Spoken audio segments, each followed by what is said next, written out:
Find cover immediately. Don't look at the flash. If you're home, take shelter.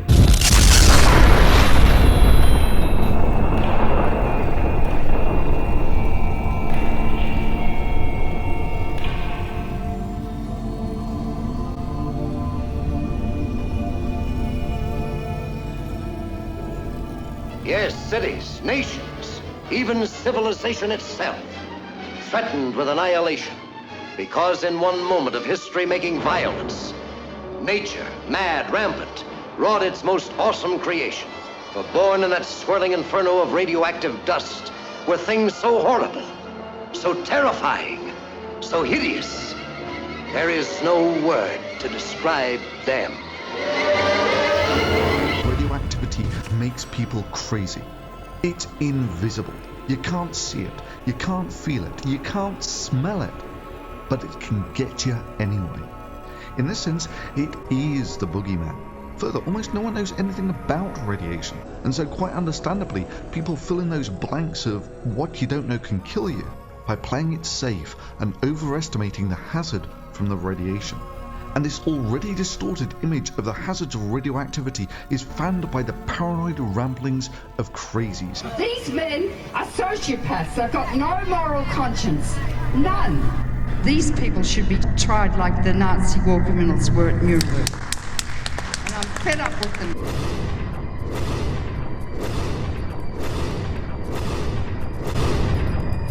The common assumption was that many Japanese people would suffer long-term cancers from the radiation.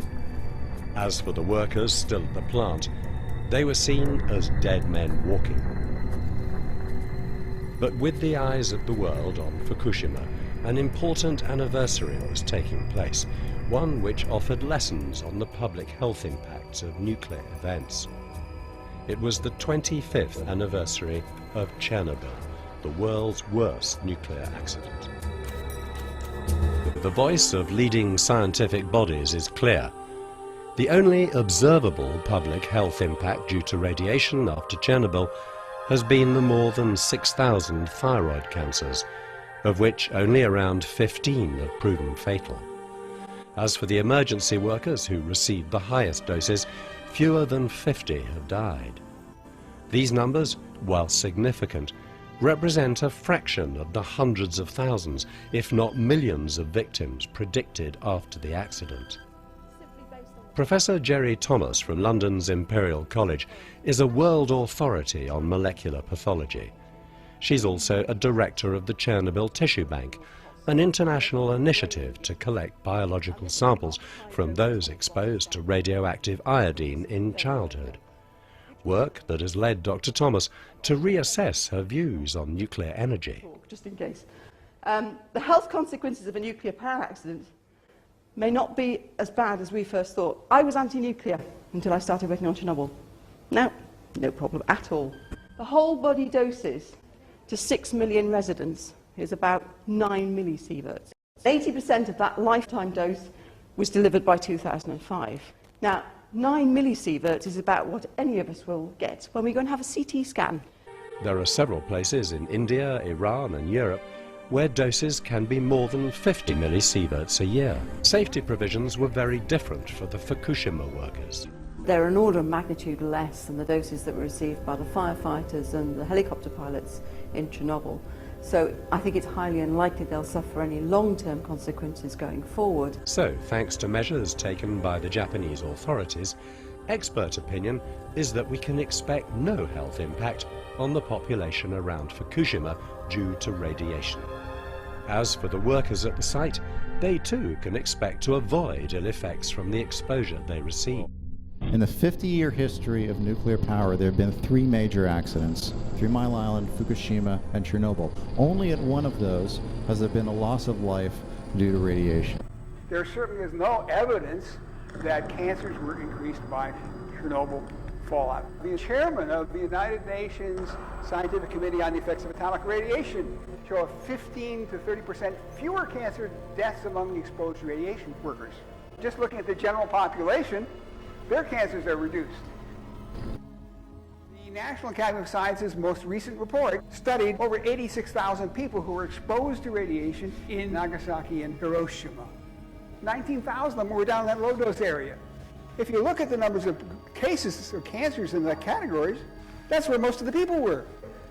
To me, looked like cancer is going down. The Energy-Related Severe Accident Database, maintained in Switzerland, looks at every accident across the whole energy chain of different energy sources, and it gives a clear finding. Nuclear is safer than coal, safer than oil, safer than gas, and safer than hydropower by a long margin. A classic study of children under the age of 5 living less than 5 kilometres from 16 reactors. Their incidence of leukemia was more than double normal. That study was then duplicated by the French. So they don't need to do another study. Both the French and German studies measured leukemia rates against distance from nuclear power plants. The French study incorporated wind direction to more closely model where any radioactive emissions from the reactor would be distributed. The excess cases of leukemia disappeared when using this more accurate weather model. This finding was then explored further in a UK study which saw elevated leukemia rates where nuclear power plants were planned but had not been constructed. They're typically built near factories, possibly on land already saturated with chemicals from the previous industrial occupant. The vast majority of scientific research finds no increase in cancer or leukemia. We now know what's happening in Germany, in Japan, where they've moved away from nuclear. Germany's emissions are going up. They're burning more coal. Japan has gone back to burning oil and natural gas. That's causing harm and deaths right now. Coal, when you don't have accidents, when it's functioning properly, kills 13,000 people a year. No dose is safe. You never need your teeth x-rayed except if you've got an abscess. Don't get your breasts x-rayed every 2 years. No, they don't understand how radiation causes cancer. They don't know that each dose they receive causes cancer.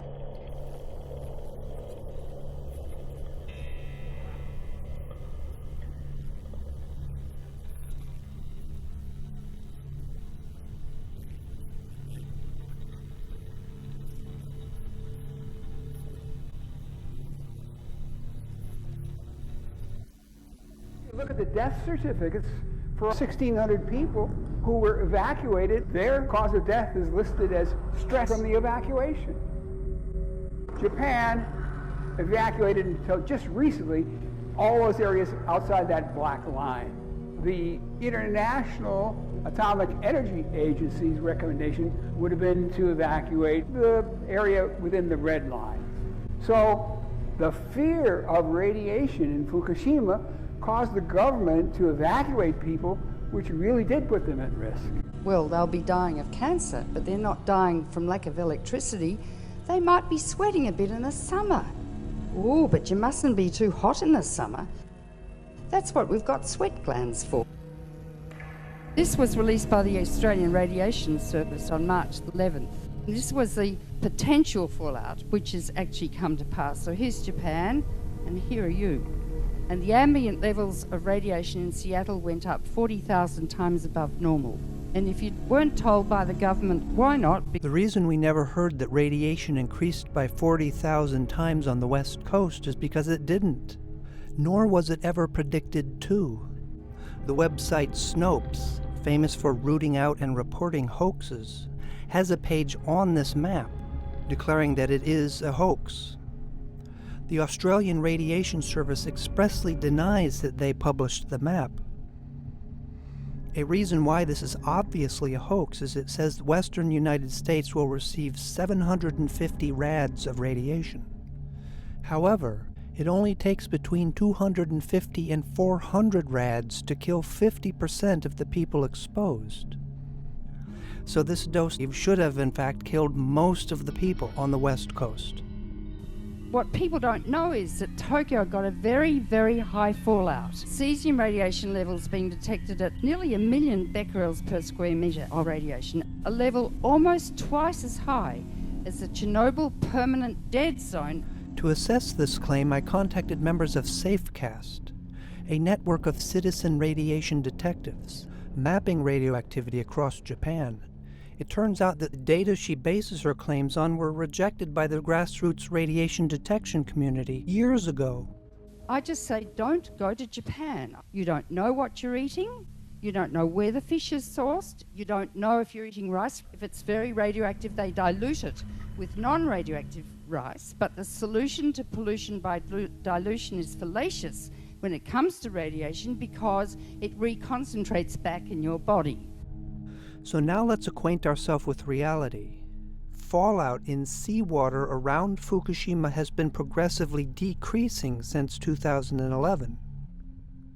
These graphs show the levels of fallout in fish in Japanese waters. These levels have also been decreasing since 2011. So Caldicott's claim is obviously falsified. Dilution does reduce the concentration of fallout in biological systems. The Westinghouse AP1000 incorporates passive safety features never before seen in a nuclear reactor, any one of which would have prevented the meltdown at Fukushima. Generation 3 reactors, which are what they're building now, which is an AP1000, but it's cheaper in the industry, so it could easily have an accident. It's very dangerous. Prior to the AP1000, the last reactor certified by NRC was in 1978. This is a 1978 computer. Have we learned nothing at all in 27 years about reactor safety, about constructing stronger buildings with less material thanks to modern composites and on-site assembly, not by sheer volume of parts or concrete? These AP1000 could survive a direct hit from a hijacked commercial airplane.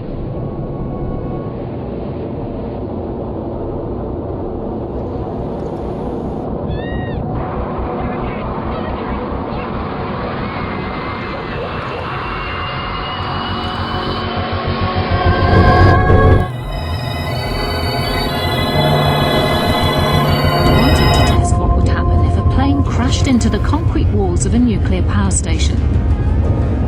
The jet sets off, bolted to a track to prevent takeoff. It's doing 500 miles an hour. The plane atomized with the impact. It just disappeared into dust. You know, Americans are very gullible. Americans kind of believe everything they're told. Can I get you guys to sign a petition? What for? For banning dihydrogen monoxide? Oh, yeah, I'll sign there. Thank you very much. It causes a lot of urination. We sent one of our pals, Chris Magaha, to a rally to collect signatures for a petition banning dihydrogen monoxide.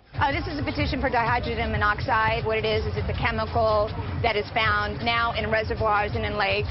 Water. Pesticides, different kind of companies are using this. Styrofoam companies, nuclear companies. And now when they use it in pesticides, when we're washing our fruit and things like that, it's not coming out. And she's not going to lie or even stretch the truth. Not at all. She's just going to talk about what water is and what it does with the vocabulary and tone of environmental hysteria. I might show you some slides. What really is in a nuclear reactor. Barium, lanthanum, cerium, praseodymium, promethium, samarium, europium. That's the most important slide you're going to see tonight. And that's what nobody knows. So what we've got with nuclear waste is we've got that pile of everything mixed together. If we could partition it, if we could put it back in its separate categories, we would find that almost every one of those things is useful if isolated and separated from everything else. So the only way to prevent being exposed to radiation is to close down all the nuclear reactors in the world. Then you're still stuck with the radioactive waste, which is the legacy we leave to our descendants, which is really criminal. For all Helen Caldicott's concern about our current stockpile of partially spent fuel, she offers no solution on what to do with it. The overwhelming majority is still this unburned uranium-238. Still, most of that potential energy remains to be exploited. In fact, the only fraction that has been truly burned is the fraction you see kind of in those light pastel colors. Those are the fission products. But the remainder of the material is unrealized energy. Reactors that consume nuclear waste as fuel ought to have some sort of appeal. The way we're going, it's going to be 6 degrees centigrade hotter by the end of the century, and there's no evidence that anyone is doing a thing about it. The world's leading climate scientists all saying we need nuclear energy because we can't bet the planet on solar, which provides 0.1%, and on wind, which is totally dependent on federal subsidies, that is a very dangerous bet.